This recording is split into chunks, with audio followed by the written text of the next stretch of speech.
하나님이 싫어하시는 사상. 신명기 22장 1절에서 12절 말씀.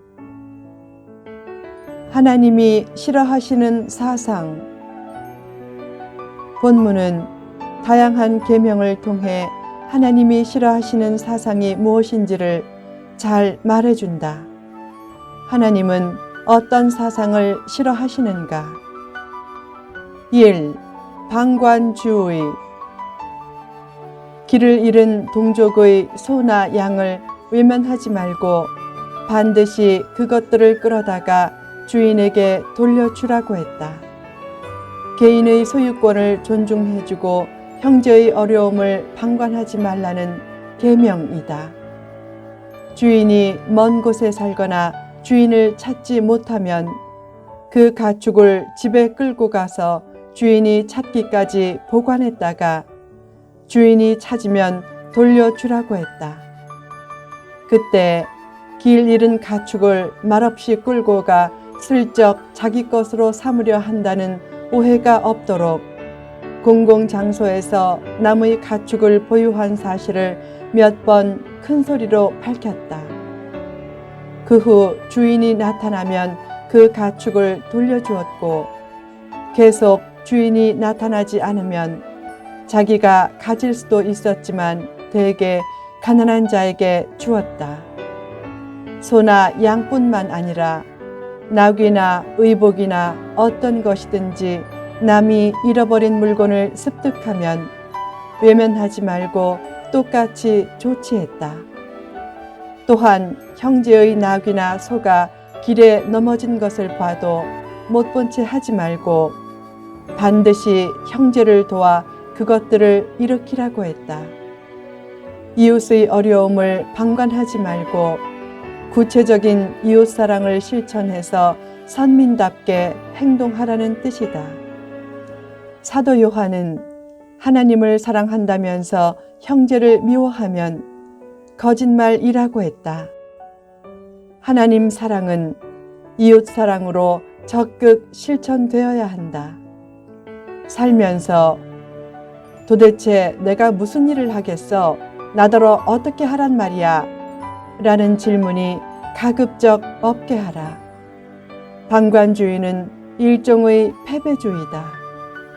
사랑과 사명은 연관성이 없어 보이지만 사실상 연관성이 깊다. 어떤 일에 관여하기 싫고 어떤 사람과 어울리기 싫어도 필요하다면 사랑하는 마음으로 관여도 하고 책임도 지라. 방관하는 것은 방주하는 것으로서 언젠가 그로 인한 파멸의 화살이 자기를 향할 수 있다. 2. 대형주의.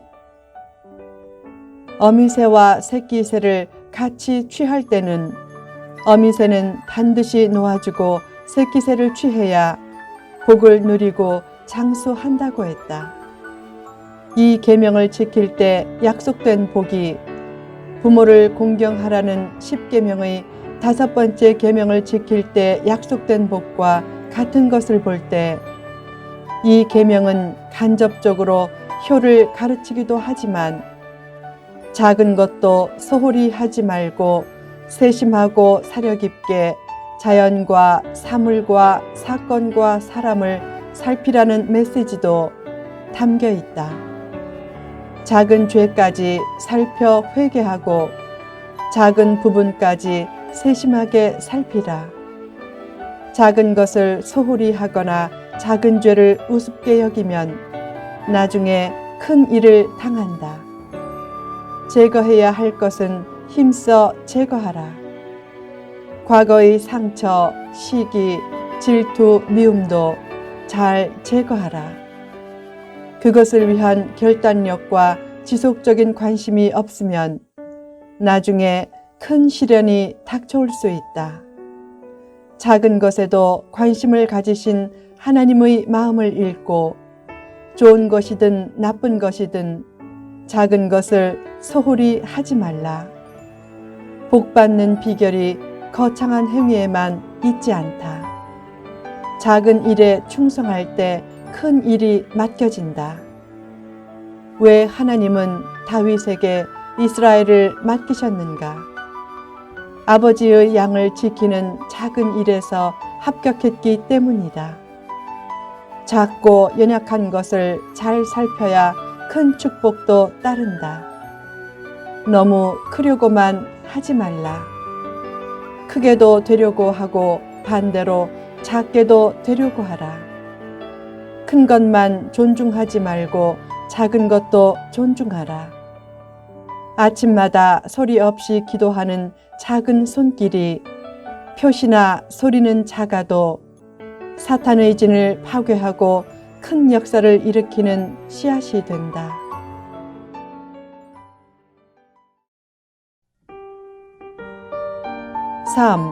성과주의. 하나님은 집을 지을 때 실수로 떨어져 죽거나 다치지 않도록 난간을 설치하라고 했다. 집을 조금 늦게 지어도 안전을 고려하라는 계명이다. 빨리 성과를 내고 빨리 성취하겠다고 해서 편법을 쓰고 수단 방법을 가리지 않는 것을 하나님은 기뻐하시지 않는다. 일할 때 수단 방법을 가려 일하라. 운전할 때도 5분 빨리 가려다가 50년 빨리 가는 수가 있다. 일할 때 너무 빨리 성과를 내려고 지름길을 찾다가 추락하거나 성과가 더 늦어질 수도 있다. 다윗 때 법궤를 예루살렘으로 옮기면서 수레를 끄는 소를 이용해 옮겼다. 그때 갑자기 소가 날뛰면서 법궤가 떨어지려고 하자 우사가 법궤를 붙잡다가 죽었다. 그 사건은 편의주의와 성과주의의 경종을 울린 사건이다. 법궤를 운반할 때는 제사장이 어깨에 메고 나르라고 명령했는데 편하게 운반하려고 수레에 싣고 운반한 것이 문제였다. 너무 편하게 살려고만 하지 말고 너무 지름길만 좋아하지 말라. 매일 새벽에 기도하는 것은 즐겁지만 한편으로는 힘들다. 그래도 하루의 첫 시간을 기도로 시작할 때 승리하는 하루의 가능성이 커진다. 귀찮고 힘들어도 힘써 주일 성수를 하고 자존심이 상하고 어려움이 예상되어도 힘써 성도답게 살라. 성과나 결과에만 집착하지 말고 과정을 중시하라. 편의주의나 성과주의를 배제하고 어디에 가든지 십자가를 앞서 지려고 할 때 하나님의 기쁨도 되고 축복도 넘치게 된다. 4. 혼합주의. 여자는 남자의 의복을 입지 말고 남자는 여자의 의복을 입지 말라고 했다. 의복 문제로도 성 정체성이 분명한 삶을 살라는 뜻이다.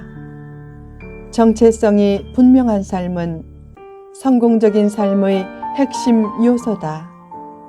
정체성은 정당성의 기반이다. 자기가 정당한 길로 가고 있다는 확신이 흔들리지 않아야 회복과 축복과 행복의 때가 속히 다가온다.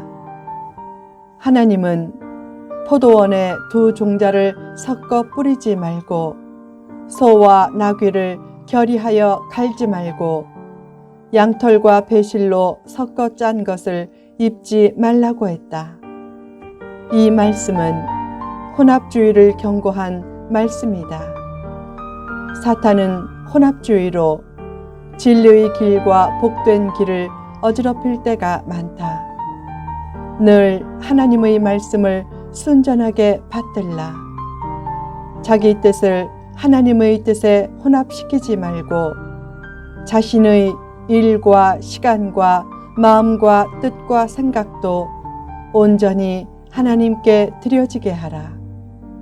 결혼도 믿음 안에서 하는 것이 좋다. 하나님은 혼합되지 않은 순전한 것을 더욱 기뻐하신다. 혼합주의를 주의하라는 말씀은 결국 거룩한 삶을 살라는 말씀이다. 하나님은 겉옷의 내 귀에 술을 달게 했다.